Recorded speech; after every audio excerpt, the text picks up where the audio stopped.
क्या अभी भी स्मॉल कैप म्यूचुअल फंड में लमसम का अपॉर्चुनिटी है?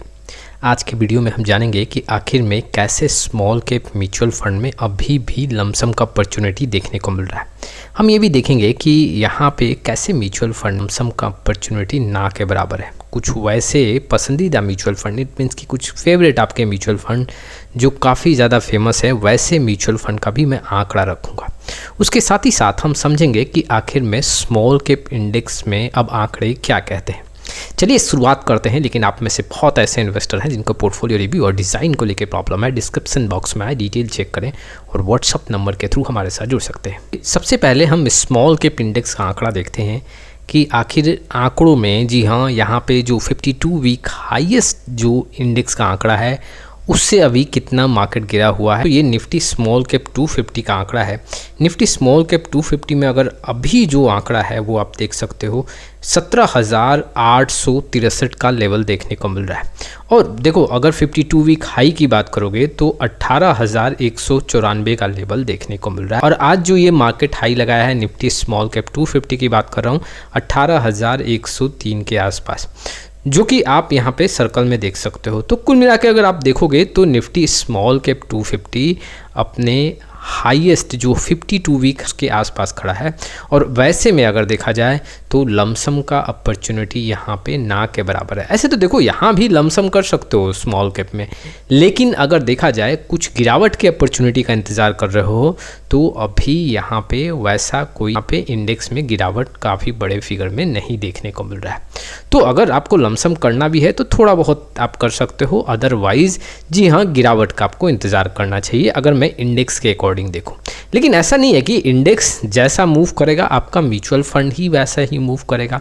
स्मॉल कैप कैटेगरी में बहुत ऐसे म्यूचुअल फंड हैं जिनके एनएवी में अभी भी काफ़ी बड़ा डिफरेंस देखने को मिल रहा है। जो 52 वीक हाई के एनएवी हैं उससे भी डिफरेंस यहाँ पे कुछ देखने को मिल रहा है और वहाँ पे लमसम का अपॉर्चुनिटी है। चलिए मैं आपके सामने 5 ऐसे फंड रखता हूँ जहाँ पे हाईएस्ट एनएवी से अभी भी कुछ गिरावट देखने को मिल रहा है, इंडेक्स से ज़्यादा गिरावट देखने को मिल रहा है। आपके सामने लिस्ट है, वो देख सकते हो। ये वैसे स्मॉल कैप म्यूचुअल फंड है, जी हाँ, डायरेक्ट ग्रोथ की बात कर रहा हूँ, जो अपने हाईएस्ट एनएवी का जो प्राइस है उससे यहाँ पे अभी गिरे हुए हैं। जैसे कि अगर मैं बात करूँ तो टाटा स्मॉल कैप फंड जो है, यहाँ पे जो हाईएस्ट एनएवी से अभी जो डिफरेंस देखने को मिल रहा है वो 6 से 7% का डिफरेंस देखने को मिल रहा है। जी हाँ, यहाँ पे अगर आप देखोगे तो जो हाईएस्ट एनएवी का प्राइस है उससे अभी भी काफ़ी नीचे का लेवल देखने को मिल रहा है और यहाँ पे लमसम का अपॉर्चुनिटी है। लेकिन वो HDFC small cap mutual fund है, वो अपने अगर हाईएस्ट एनएवी का आंकड़ा देखोगे तो 2.89% अभी भी गिरा हुआ है।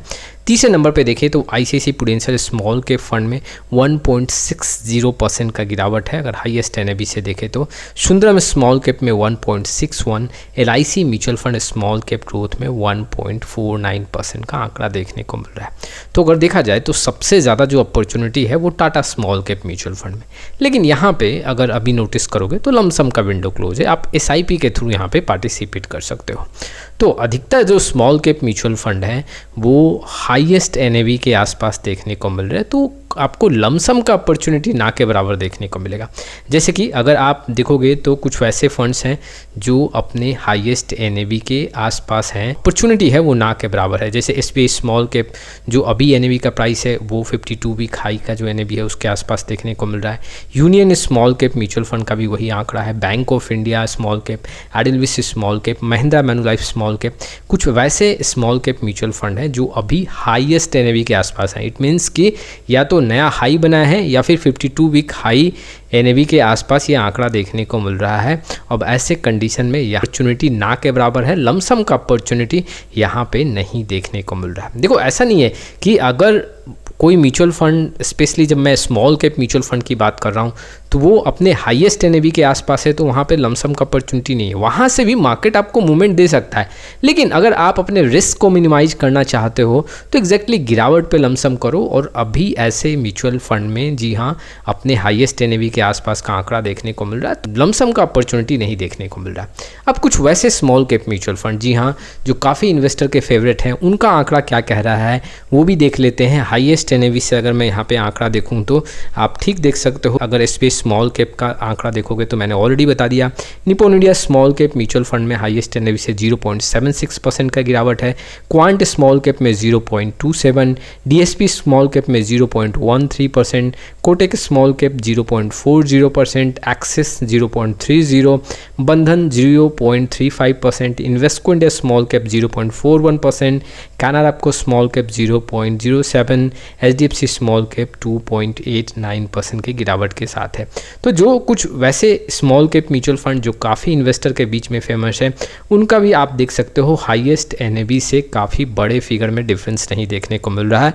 हम कह सकते हैं कि स्मॉल कैप म्यूचुअल फंड के अंदर यहाँ पे लमसम का अपॉर्चुनिटी ना के बराबर है। कुछ एक स्मॉल कैप में है जहाँ पे 2-3% का आंकड़ा देखने को मिल रहा है, जैसे कि HDFC small cap mutual fund में यहाँ पे लमसम का विंडो भी ओपन है। अगर आप कुछ पार्टिसिपेट 6 महीने, 7 महीने, 8 महीने नहीं किए हो तो आप पार्टिसिपेट कर सकते हो, अदरवाइज मैं एडवाइस करूंगा कि अभी बहुत बड़ा अपॉर्चुनिटी देखने को नहीं मिल रहा है। हाईएस्ट एनएवी है उसके पास यहाँ पे आंकड़ा बनता हुआ देखने को मिल रहा है, उसके आसपास ही एनएवी का आंकड़ा, और वैसे में लमसम का अपॉर्चुनिटी नहीं देखने को मिल रहा है। जैसे इंडेक्स का आंकड़ा है वैसे बहुत सारे स्मॉल कैप म्यूचुअल फंड का भी आंकड़ा देखने को मिल रहा है। हालांकि Tata small cap mutual fund, HDFC small cap mutual fund, यहाँ पे कुछ 3 से 6% का अपॉर्चुनिटी देखने को मिल रहा है। तो इन्वेस्टर को समझना पड़ेगा, जब भी आप लमसम करने जाएं, वेट करें, इंतज़ार करें, मार्केट में कोई गिरावट में कोई अपॉर्चुनिटी देखने को मिलेगा तब जाके हम लमसम करेंगे। ऐसा नहीं है कि बस जब आपके पास पैसा आया बड़े लमसम अमाउंट के साथ इन्वेस्ट कर दिए। स्पेशली जब आप स्मॉल कैप म्यूचुअल फंड में पार्टिसिपेट करते हो तो रिस्क काफ़ी बड़े फिगर में आप लेते हो, और ऐसे में जी हाँ, अगर आप अपने रिस्क को मिनिमाइज करना चाहते हो तो ज़रूरी है कि गिरावट में लमसम करें। ऐसा नहीं कि 0.50% का गिरावट हुआ तो लमसम कर दिए। कोशिश करो कि जो भी आपने लास्ट टाइम यहाँ पे गिरावट में ऐड किया है उससे अगर 2 से 3% का गिरावट, 5% का गिरावट देखने को मिले तो कुछ ऐड करें, फिर वहाँ से भी और गिरावट देखने को मिले तो कुछ और ऐड करें, इंतज़ार करें। ऐसा नहीं है कि मार्केट मौका नहीं देगा, मार्केट मौका हमेशा देता है। अगर पिछले 2-3 साल के आंकड़ों का हिसाब देखोगे तो हर साल मार्केट 4 to 5 टाइम्स मौका देता है। गिरावट में कई ऐसे इन्वेस्टर हैं जो पार्टिसिपेट करते हैं और वहाँ पर बेहतर रिटर्न अचीव करते हैं। तो ऐसा नहीं है कि यहाँ भी अगर आप लमसम करोगे तो नुकसान में रहोगे, फ़ायदे में रहोगे। लेकिन अगर गिरावट में आप लमसम करते हो तो एक तो आप रिस्क मिनिमाइज कर रहे हो, दूसरा ओवरऑल आपका रिटर्न का आंकड़ा काफ़ी अच्छा देखने को मिलेगा, जो पब्लिश रिटर्न है उससे कहीं ज़्यादा देखने को मिल सकता है। तो ये कुछ इन्फॉर्मेशंस थे जो इन्वेस्टर के लिए इंपॉर्टेंट थे। आपका क्या राय इस वीडियो को लेके कमेंट बॉक्स में जरूर आए। फिर मिलेंगे एक नए वीडियो के साथ, तब तक के लिए जय हिंद, जय भारत।